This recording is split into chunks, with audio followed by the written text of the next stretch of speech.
জামাতের নিজস্ব তো একটা ভোট ব্যাংক আছে, তার নিজস্ব দলীয় নেতা কর্মীদের সংখ্যা তো কম না। তো সে এখন চাচ্ছে যে ইন বিটুইন যারা ফ্লোটিং ভোটার আছে তাদেরকে সে কিভাবে কাছে টানতে পারে। তো ফ্লোটিং ভোটারদের কারণে সে কিছুটা উদারতা দেখাচ্ছে, কিছুটা সে ইনক্লুসিভ ফর্মে গিয়েছে। যেমন সে বলছে আমি হিন্দু প্রার্থী দেব, ভেরি মানে ডাইনামিক ডিসিশন।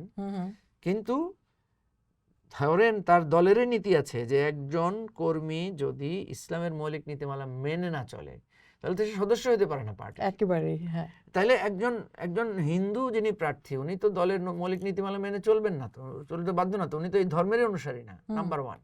নাম্বার 2 হচ্ছে জামাত সবসময় বলে সৎ ও যোগ্য প্রার্থীকে ভোট দেন, এবং সৎ ও যোগ্যতার পেছনে তার একটা গুরুত্বপূর্ণ জিনিসকে সে প্রায়োরিটি দেয়, সেটা হচ্ছে ইমান বা ইসলামের দৃষ্টিতে বিশ্বাস।